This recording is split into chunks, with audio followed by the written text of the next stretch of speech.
சென்னையில் வந்து 15 லட்சம் லிட்டர் பால் விநியோகம் பண்ணிட்டு தான் இருக்கோம். இப்போ சொல்கிற க்ரீன் மேஜிக் பச்சை நிற பால் பேக்கெட் வந்து ஒரு நாளைக்கு 4.40 லட்சம் லிட்டர்லேருந்து 5 லட்சம் லிட்டர் வரைக்கும் விநியோகம் பண்ணிட்டு தான் இருக்கோம். அதே மாதிரி எல்லா வகையான பாலும் எந்த தட்டுப்பாடும் இல்லாமல் தங்குதடையின்றி மக்களுக்கு விநியோகம் பண்ணிட்டு தான் இருக்கோம். இந்த ஆய்வு கூட்டம் அப்படின்னா நம்ம குமாரபாளையம் நகராட்சியில் வந்துட்டு நிறைய கம்ப்ளைண்ட்ஸ் வருது. எந்த கம்ப்ளைண்ட் பொதுமக்கள் வந்து எதை சொன்னாலும் வந்துட்டு செய்யறதில்லை அப்படிங்கிறது மெயின். ரெண்டாவது அமௌண்ட் கேட்குறீங்க அப்படின்னு சொல்லிட்டு நிறைய கம்ப்ளைண்ட்ஸ் வருது. இப்போ வந்துட்டு சுத்தமான ஆட்சியை தரணும் அப்படிங்கிறது தான்.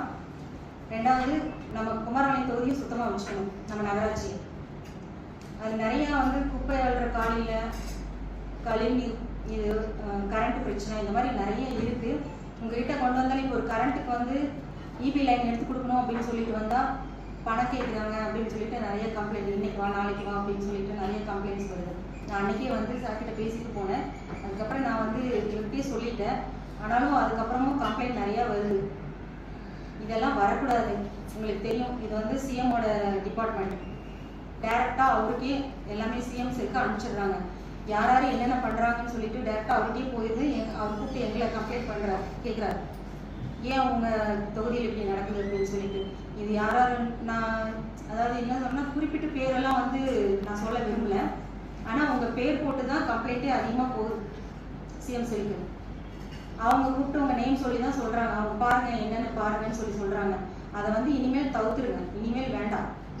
நம்ம நேர்மையான ஊழலற்ற ஆட்சி, மக்கள் நலன் சார்ந்து என்ன பண்ணணுமோ அதுதான் பண்ணியிருக்கோம். நீங்களா ஒரு நாள் மேலே 2 நாள் எடுத்துட்டா அவங்கள வந்து வெளியே நிற்க வச்சுருக்கீங்களா? காலையில் சாயங்காலம் நிற்க வைக்கிறீங்களா? சேலரி வந்து கம்மியாக தரீங்களா? ரெண்டாவது இந்த பழைய கவுன்சிலரெல்லாம் வந்துட்டு என் வார்டுக்குள்ள எதுக்கு வேலை செய்வேன் செய்யாதுன்னு சொல்லி அவங்க தூய்மை பணியாக மிரட்டுறாங்க. அவங்க வந்து சொன்னால் நீங்களும் அது எதுக்கு கண்டுக்கிறது இல்லையாமா? இந்த பக்கம் நாங்களும் ஃபோர்ஸ் பண்ணி அங்கே போனால் அவங்களும் திட்டி, இங்கே வந்தால் நீங்களும் திட்டிங்கன்னா அவங்க எங்கே போவாங்க? அதனால ஒரு நாள் லீவ் கேட்குறாங்க, இன்னொரு நாள் உடம்பு சரியில்லை அப்படின்னா எக்ஸ்ட்ரா லீவ் போடுவாங்க. நிறைய பேர்த்த கேட்டீங்கன்னு சொல்லுங்க. நான் எல்லாத்துக்குமே மேக்ஸிமம் நியாயமாக இருக்கிறவங்க எல்லாமே கொடுத்துட்றாங்க. ரொம்ப அடமெண்ட்டாக கிட்டத்தட்ட பார்த்தீங்கன்னா வரவே மாட்டேன் பணம் கொடுத்துருக்காங்க.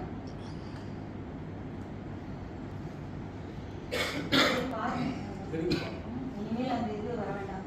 ஏன்னா இந்த 30வது வார்டுல 30வது வார்டு தெரியுங்களா?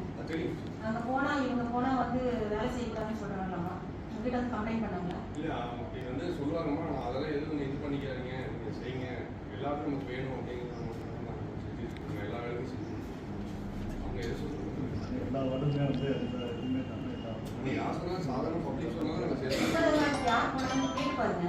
சரிங்க, யார் போனாங்கன்னு கேட்டு பாருங்க. அவங்ககிட்ட கேளுங்க. அந்த 30வது வார்டு கவுன்சிலர் வந்துட்டு செய்யக்கூடாதுன்னு சொன்னாராமா.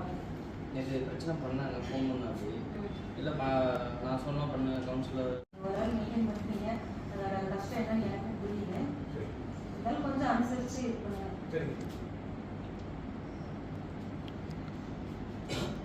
இதுவும் இருக்கக்கூடாது.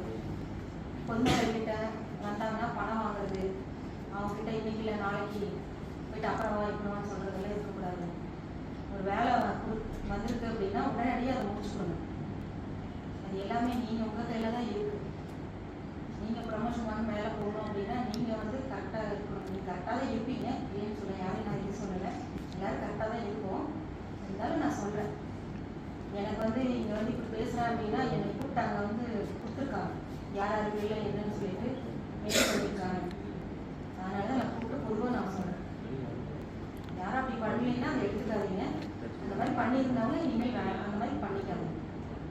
நான் ஏதாவது ஹெல்ப் பண்ணணும் அப்படின்னா நீங்கள் தெய்வம் சொல்ல என்கிட்ட தாராளமாக சொல்லுங்கள். நான் உங்களுக்கு கண்டிப்பாக ஹெல்ப் பண்ணுறேன். நானும் உங்களை தான் நீங்கள் எப்படியோ அந்த மாதிரி தான். நான் மினிஸ்டர் எம்எல்ஏ அதெல்லாம் இல்லை. நானும் ஒரு சாதாரண கவர்மெண்ட் சர்வெண்ட். எனக்கு அந்த சம்பளம் கொடுக்குறாங்க, நான்